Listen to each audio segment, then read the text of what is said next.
이스라엘 백성들이 우상 숭배에 빠져서 범죄하자 하나님께서 그들을 징계하십니다. 모압 왕 에글론이 이스라엘을 침공해서 18년 동안이나 이스라엘을 짓밟고 갖은 착취를 다합니다. 이스라엘 백성들이 못 살겠다고 울부짖자 하나님께서 사사를 보내서 그들을 구원해 주시는데 그 사사의 이름이 에훗입니다.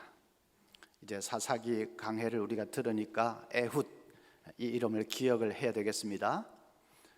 에훗은 사사기에 모두 12명 사사가 나오는데 그 중에 두 번째 사사입니다. 그런데 15절 보면 에훗은 왼손잡이라고 했습니다. 지금은 왼손잡이가 아무렇지도 않지만 그 당시는 왼손잡이는 굉장한 장애입니다. 요즘도 중동 지방을 여행을 해보면 그 사람들은 이 변을 본 후에 꼭 물로 닦는 것을 여러분 보셨죠? 물로 닦을 때는 꼭 왼손으로 닦습니다. 그래서 누구와 악수를 할 때 이 왼손을 내밀면 그건 상대방에 대한 굉장한 모독입니다. 밑을 닦는 손으로 악수하자고 하니까 굉장한 모독이죠. 중동 사람들에게 왼손은 약한 손이고 불결한 손입니다. 그래서 그 사람들은 다 오른손을 사용합니다. 그런데 에훗은 왼손잡이라고 했습니다. 오른손은 도무지 사용할 수 없는 심각한 장애가 있었던 것입니다. 아마 이렇게 오그라든 조막손이 아니었는가 생각이 됩니다. 그가 이 에훗이 모압 왕 에글론에게 이 조공을 바치기 위해서 갔습니다. 사실은 그 왕을 암살하기 위한 것인데 조공을 바치는 것으로 위장을 하고 갔습니다. 조공을 받고는 흐뭇해하는 이 왕에게 에훗이 폐하에게 은밀하게 청할 일이 말씀드릴 것이 있습니다 했습니다. 에글론 왕은 몸무게도 한 150kg 정도 나가는 엄청나게 비둔한 사람이고 욕심도 많은 사람입니다. 은밀하게 말할 것이 있다고 하니까 뭔가 굉장한 것을 바치려고 하는 모양이다 생각을 하고는 주위의 신하들과 호위병들을 다 밖으로 내보냈습니다. 에훗이 왼손잡이인 것을 알고는 아무 경계를 하지 않은 것이죠. 오른손도 못 쓰는 주제에 장애인 주제에 뭘 할 수 있겠느냐 하고 방심한 것이죠. 에훗은 왕에게 가까이 다가가서는 왼손으로 숨겨둔 그 단검을 뽑아서 그대로 찔러버렸습니다. 칼날이 얼마나 깊이 들어갔든지 등 뒤까지 뚫고 나왔다고 했습니다.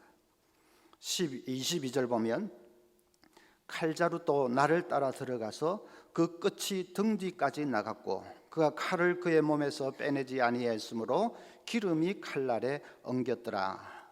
한글 성경에는 그냥 그렇게 해서 끝인데 히브리 이 원어 성경을 보면 기름이 칼날에 엉겼더라 하는 말 뒤에 그리고 똥이 나왔더라 하는 말도 있습니다. 번역본은 그게 빠져 있는 거죠. 그 비둔한 몸에 칼이 들어가니까 기름뿐 아니라 똥까지 나온 것입니다. 24절에 보면 에훗이 나간 후에 왕의 신하들이 들어와서 다락문들이 잠겼음을 보고 이르되 왕이 분명히 서늘한 방에서 그의 발을 가리우신다 하고, 여러분 거기 발을 가리우신다 하는 발 앞에 각주 번호가 1번 달려있는 거 보십니까? 이 화면만 보고 있는 분은 이제 이럴 때 안 된다는 말입니다. 성경을 펴서 보셔야 됩니다. 자, 발 앞에 1번 각주가 보입니까? 안 보이는 분은 너무 싼 성경인데 그거 바꾸십시오. 자, 그 1번 각주를 따라 제일 난 밑에, 난 외 거기 1번 각주 설명을 보면 뭐라고 되어 있습니까? 용변을 보신다 그렇게 되어 있죠. 히브리어 용법에 발을 가린다 하는 말은 용변을 본다는 뜻입니다.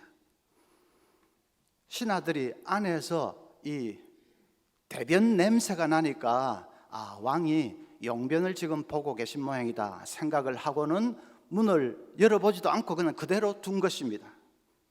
사실은 죽으면서 이 똥이 나온 건데, 그래서 에훗은 안전하게 탈출을 할 수 있었습니다. 그 길로 에훗은 에브라임 산지로 달려가서 나팔을 불면서 이스라엘 장정들을 불러 모았습니다. 그리고는 모압과 일대 결전을 벌립니다. 왕이 죽어버린 모압은 이미 병사들 사기가 그냥 다 꺾여져 버린 상태였습니다. 그래서 그 전쟁에서 이스라엘은 모압 정예병사 10,000명을 몰살을 시키고 대승을 거둘 수가 있었습니다. 그래서 이스라엘은 모압의 식민 통치를 벗어났고 이 에훗이 다스리는 동안 80년 동안 태평성대를 누리게 되었다 하는 얘기입니다. 무슨 영화를 보는 것 같이 재미있지 않습니까? 아침부터 똥 얘기하니까 더 재미있죠. 재미도 있지만 오늘 이 말씀을 통해서 우리가 하나님의 음성을 들어야 되겠습니다. 약함이 복이라고 말씀하십니다. 약함이 바로 능력이라고 말씀하십니다. 왼손잡이 에훗이 그 많은 오른손잡이들이 해내지 못한 그런 엄청난 일을 해냈지 않습니까? 약함이 복이 될 수 있습니다. 오늘 이 자리에 혹시 나는 약점이 너무 많아, 그래서 낙심하고 있는 분이 계십니까? 나는 너무 약해. 머리도 안 좋고 건강도 별로 좋지도 않고 가정 환경도 그저 그렇고 약점이 너무 많아서 뭘 어떻게 해볼 수가 없어 하고 낙심이 되는 분이 있다면 오늘 말씀에 귀 기울여 보시기를 바랍니다. 어떻게 하면 약함이 복이 될 수 있는 것인가? 첫째는 시각을 변화시켜야 됩니다. 에훗이 모압 왕에게 이렇게 가까이 다가갈 때에 왜 호위병들이 몸 수색을 제대로 하지 않았을까요? 오른손잡이, 전부 다 오른손잡이니까 오른손잡이는 칼을 찰 때에 왼쪽에 찹니다. 그래서 칼을 뽑을 때는 이렇게 왼쪽에서부터 이렇게 칼을 뽑습니다. 오른손잡이가 오른쪽에 칼을 차고 이렇게 뽑는 사람은 아무도 없습니다. 그래서 병사들은 평소에 몸 수색을 할 때에 다 오른손잡이고 다 왼쪽에 칼을 차니까, 그래서 왼쪽만을 이렇게 집중적으로 수색을 하는 거죠. 에훗에게도 왼쪽을 힐끗 보고는 그냥 통과한 것입니다. 그런데 에훗은 사실은 오른쪽 다리 안쪽에 단검을 숨겨두고 있었습니다. 왕에게 다가가서 왼손으로 오른쪽에 있는 칼을 뽑아서 그대로 찔러버린 것이죠. 왼손잡이라는 그 약점 때문에 암살에 성공할 수 있었습니다. 약점이 오히려 장점이 된 것입니다. 그래서 우리가 이 시각을 좀 달리하는 것이 필요합니다. 약점은 늘 약점으로 끝나는 것이 아니라 약점이 장점이 될 수 있다는 것을 생각해야 됩니다. 내가 약하기 때문에, 약점 때문에 인생 사는데 불리하다가 아니라 그게 오히려 더 유리할 수도 있다는 것을, 그걸 생각을 해야 됩니다. 느헤미야 미니스트리의 대표인 블레인 스미스가 이런 얘기를 했습니다. 자기 할아버지가 경찰관이었는데 자기가 어릴 때 할아버지가 돌아가셔서, 그래서 할아버지 모습에 대한 그런 어떤 기억이 남아있는 것은 없는데, 그래도 자기는 할아버지가 아주 건장하고 우람한 분인 줄 알았답니다. 왜냐하면 사람들이 하도 할아버지가 범인도 많이 잡고 사건도 많이 해결하고 한 그 용감한 경찰이었다고 하도 칭찬을 많이 하니까 자기는 할아버지가 그저 람보 정도는 되는 줄 알았답니다. 그런데 자기가 장성한 후에 사실을 알게 됐는데, 할아버지는 키가 160cm도 안 되는 워싱턴 DC 그 경찰국에서 키가 제일 작은 사람이었습니다. 할아버지 별명이 쇼티였습니다. 땅딸보.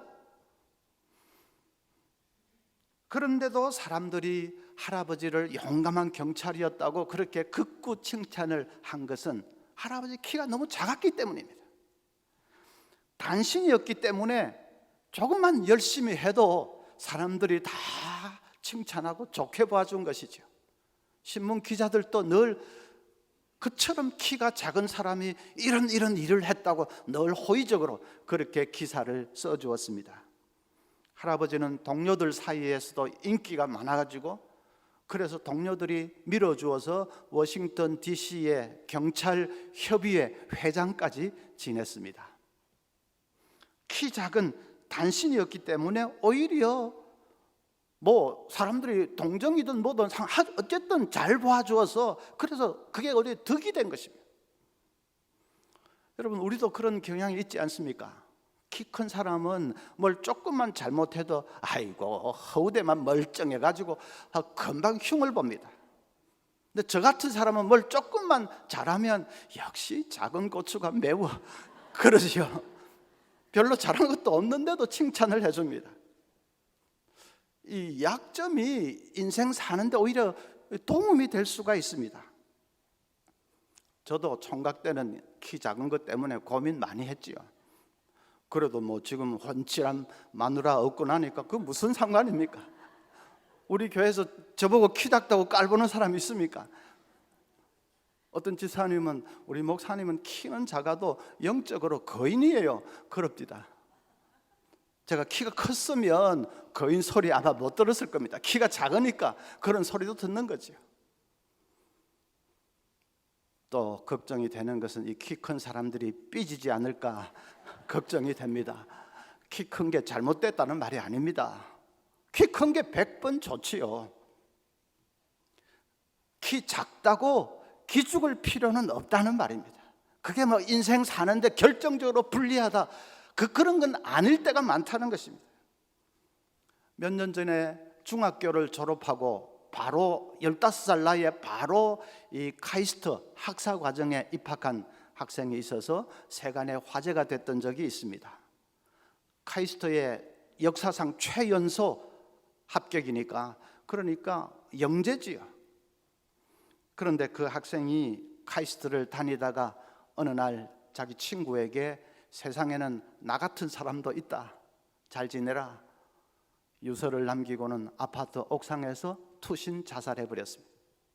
평소에도 머리가 모자라는 것 같다는 둥 미팅에 나가도 여학생들이 나이가 어려서 자기를 무시한다는 둥 그렇게 고민을 자주 토로했다고 합니다.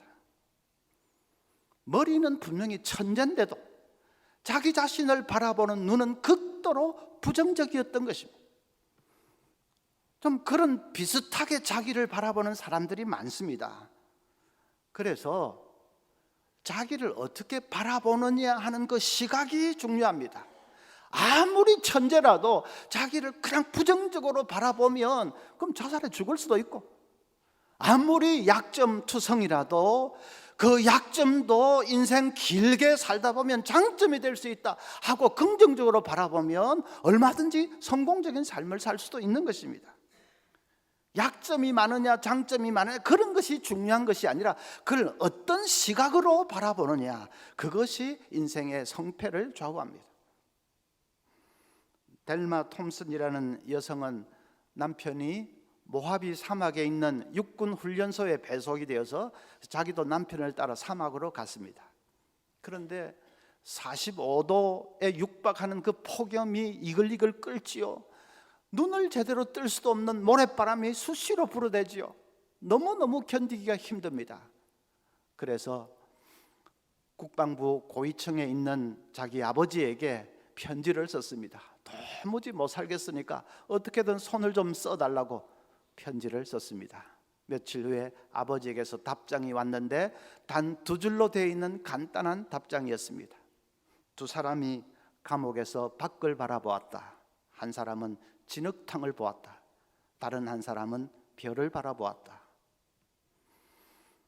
이 델마 톰슨은 아버지의 답장을 읽고는 그동안 진흙탕만을 바라본 자기 자신이 부끄러워졌습니다. 그래서 자기 시각을 바꾸려고 노력을 했습니다. 우선에 그 원주민들과 친해지기 위해서 애를 썼습니다. 그랬더니 원주민들도 친구가 돼가지고 자기에게 그냥 뭐 전통 도자기도 선물도 해주고 직물도 선물도 해주고 합니다. 그곳에도 따뜻한 정을 가진 사람들이 살고 있다는 것을 알게 되었습니다. 또 이 델마 톰슨은 이제 틈만 나면 이 모하비 사막을 돌아다니면서 사막의 생태계를 관찰을 했습니다. 조개 화석을 주우면서 너무나도 행복에 잠겼습니다. 해가 떨어지는 그 황혼역의 사막이 너무 아름답다고, 그냥 뉴욕에서 그런 광경을 볼 수 있습니까? 그래서 그 사막의 아름다움에 잠겼습니다. 그 경험들을 토대로 해서 이 델마 톰슨이 책을 썼는데 그 책 이름이 빛나는 성벽입니다. 훗날에 그 빛나는 성벽은 사막에 관한 최고의 소설이 됐습니다. 똑같은 사막인데 거기서 진흙탕을 볼 것이냐 별을 볼 것이냐에 따라서 삶이 완전히 180도로 달라져 버렸습니다. 여러분, 어떤 열악한 환경이라도 그 속에서 별을 바라볼 수 있기를 바랍니다. 내 약점이 많아도 그 속에서 별을 바라볼 수 있기를 바랍니다. 사람들은 자기가 보는 대로 됩니다. 진흙탕만을 보는 사람은 진흙탕 같은 삶을 살게 되고 안타깝지만, 별을 바라보는 사람은 별 같은 삶을 살게 되고 자기가 보는 대로 살게 됩니다. 우리 믿음의 사람들은 아무리 열악한 환경이라도 그 가운데서 별을 바라볼 수 있는 사람입니다. 세상 사람은 몰라도 우리 믿음의 사람은 하나님 살아계심을 우리가 알기 때문에 별을 바라볼 수 있는 사람이죠. 둘째로는 믿음의 변화입니다. 어떤 성경학자가 이렇게 표현을 했습니다. 에웃은 오른손을 못 쓰는 약점 때문에 하나님만 의지했고 하나님이 그의 오른손이 되어주셨다. 얼마나 멋진 표현입니까? 에웃은 왼손잡이라는 그 장애, 그것 때문에 하나님을 더 간절히 의지했습니다.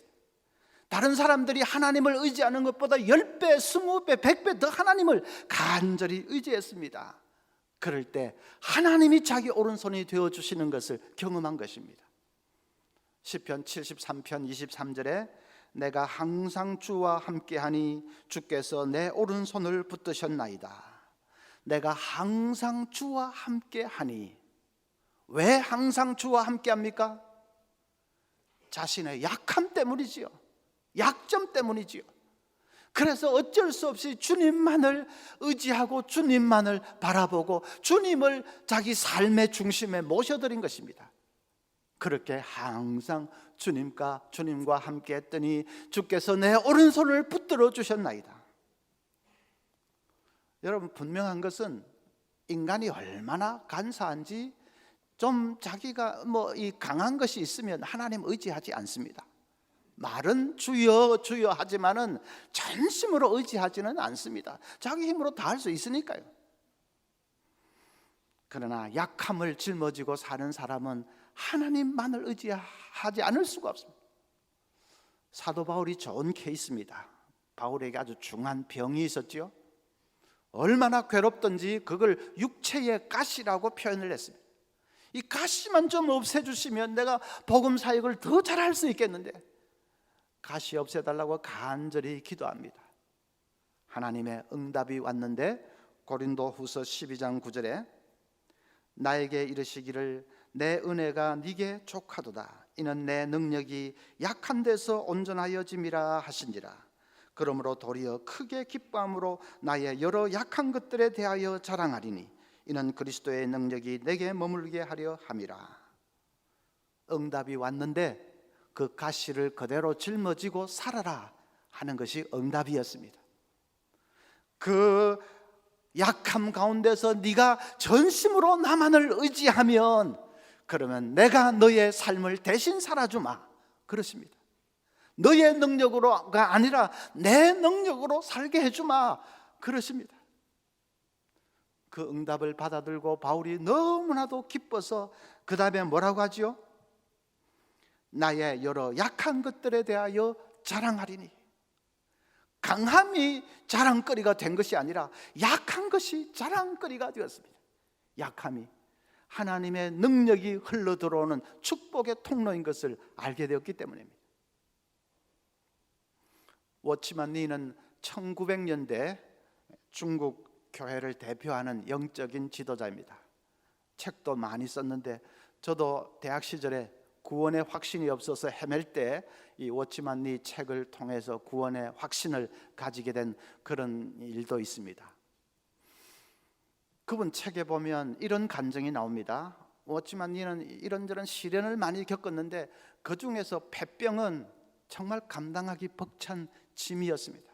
그래서 이 폐병만 없고 건강하면 내가 복음 사역을 얼마나 더 많이 할 수 있을 텐데, 폐병 없애달라고 간절히 기도를 합니다.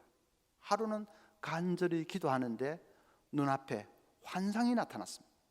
자기가 배를 타고 이 항해를 하고 있는데 갑자기 앞에 아주 날카롭게 삐죽삐죽 솟은 암초들이 나타났습니다.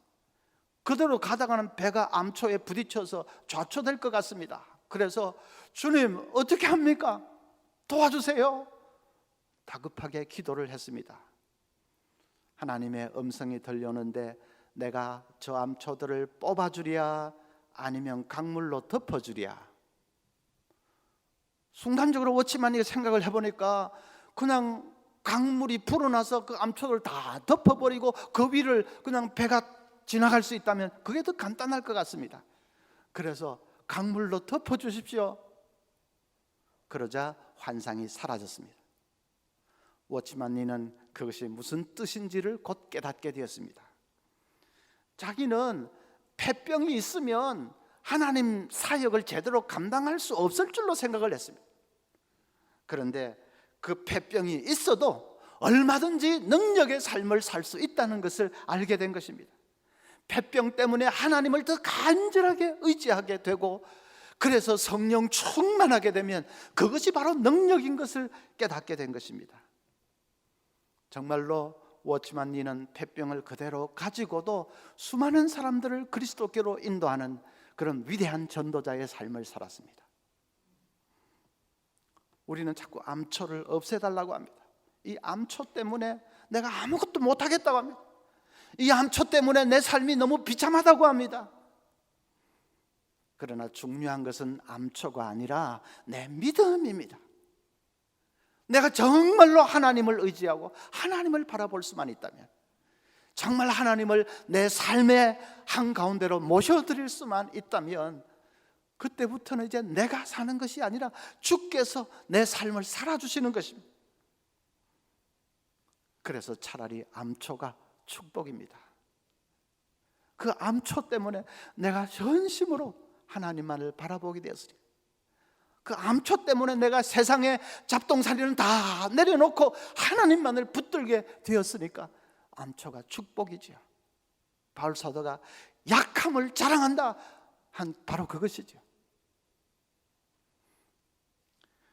세 번째는 목적의 변화가 있어야 됩니다. 27절부터 보면, 그가 이르러 에브라임 산지에서 나팔을 불매 이스라엘 자손이 산지에서 그를 따라 내려오니 에훗이 앞서가며 그들에게 이르되 나를 따르라. 여호와께서 너희의 원수들인 모압을 너희의 손에 넘겨주셨느니라 하매, 모압이 이제 왕을 암살하고 나서 에브라임 산지로 달려와서 나팔을 불면서 잠자고 있는 이스라엘 백성들을 깨웁니다. 나를 따르라, 일어나라 하고 그 백성들을 깨웁니다. 아마 백성들 중에는 비아냥대는 사람들도 있었을 것입니다.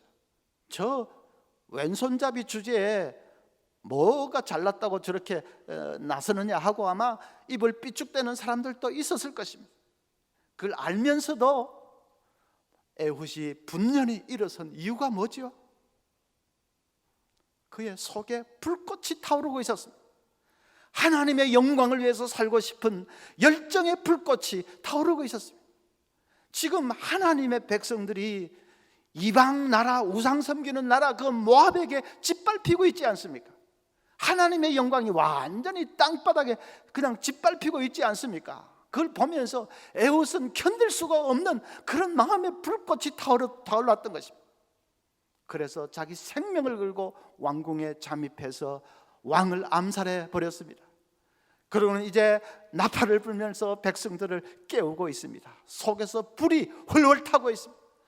하나님이 그런 사람을 어떻게 몰라라고 외면하실 수가 있겠습니까? 하나님이 어떻게 함께 해주시지 않겠습니까?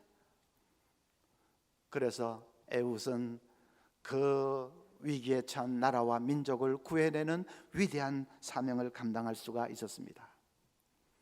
삶의 목표가 중요한 것이죠. 하나님 나라를 위해서, 하나님의 영광을 위해서 살겠습니다 하는 그 불꽃이 중요한 것이죠. 그러면 더 이상 약점이 아닙니다. 하나님이 함께 해주시는데 약함이 더 이상 약함이 아닙니다. 제가 늘 마음에 기억하고 있는 간증, 어느 조형 미술가가 미국으로 이민을 갔습니다. 거기서 열심히 공부도 하고 작품 활동도 해서 아주 탁월하게 되었습니다. 전 세계 100대 조형 건축가 중에 한 사람으로 선정될 만큼 아주 그 분야에서 그냥 탁월한 그런 사람이 됐습니다. 하루는 몸이 좀 이상해서 병원에 갔는데 뜻밖에도 식도암 판정을 받았습니다. 승승장구하던 그 젊은이에게 갑자기 식도암이라니 무슨 그런 기막힌 일이 있습니까? 음식을 잘 먹을 수가 없으니까 이 코에 호스를 끼워가지고, 그래서 무슨 이렇게 뭐 죽 같은 것 이런 거 이렇게 하는데, 그러니까 몸이 계속 말라갑니다. 나중에는 의사들도 도무지 안 되겠다고 손을 들어버렸습니다. 가족들은 그냥 눈물을 머금고 이제 조용히 장례 준비를 하고 있습니다. 환자도 자기가 죽을 것을 아니까 어느 날은 생각을 해보았습니다. 내가 이대로 죽어서 하나님 앞에 선다면 그분 앞에 뭘 내놓을 수 있을까? 아무리 생각해보아도 내어놓을 것이 없습니다. 말은 신앙인이고 집사고 하지만은 솔직히 뭐 자기 성공과 자기 명예를 위해서 살았던 삶이지 정말 하나님 나라를 위해서 뭐 아무 해드린 것이 없습니다. 회한에 눈물이 쏟아졌습니다. 결국은 이렇게 끝날 인생인데 뭘 그렇게 욕심스럽게 살았는지. 그런데 한 번은 친구가 병문안을 왔다가 그 연변 과기대 김진경 총장 테이프라고 하면서 한번 들어보라고 두고 갔습니다. 그 테이프를 틀어보니까 이런 말이 나옵니다. 여러분, 하나님이 가장 기뻐하시는 삶이 어떤 것입니까? 복음을 모르는 사람에게 직접적이든 간접적이든 복음을 전하는 삶을 중심에 두고 자기 인생을 설계하는 것입니다. 당신의 생은 정말 그렇게 살고 있습니까? 만약에 여러분이 하나님의 영광을 위해 복음을 위해 살고 싶으면 연변 과학기술대학으로 오십시오. 거기에 오면 중국의 젊은이들이 기다리고 있습니다. 그들에게 복음을 전할 수 있습니다. 그들을 복음의 일꾼으로 만들어 하나님께 영광을 돌릴 수 있습니다. 그 일을 위해 썩어지는 미랄이 되지 않겠습니까? 그 테이프를 들으면서 가슴을 후벼내는 아픔을 느꼈다고 합니다. 하나님, 내가 이런 것을 좀 일찍이 알았더라면 얼마나 좋았겠습니까? 지금은 하려고 해도 할 수도 없는 몸이 되고 말았습니다. 주님 불쌍히 여겨주세요. 눈물을 흘리면서 그냥 안타깝게 기도를 합니다. 며칠을 그렇게 기도를 하는데 이상한 일이 일어났습니다. 그 차갑고 메말랐던 손이 조금씩 이렇게 온기가 돌기 시작하는 것입니다. 이상하다 그러면서 있는데 어느 날은 그날따라 그 설교 테이프를 한 번 더 듣고 그리고 저녁을 넘겼는데 밤중에 갑자기 좀 먹고 싶다는 생각이 듭니다. 사람들을 불러서 자기를 좀 앉혀달라고, 그리고는 호수를 꼭 빼고 미음을 넘겼습니다. 그렇게 조금씩 죽을 먹기를 시작합니다. 한 달을 그렇게 했는데 몸이 많이 회복이 됐습니다. 의사들도 깜짝 놀랄 정도로 많이 회복이 됐습니다. 석 달쯤 되니까 이제 걸어 다닐 수 있을 정도로 기력이 돌아왔습니다.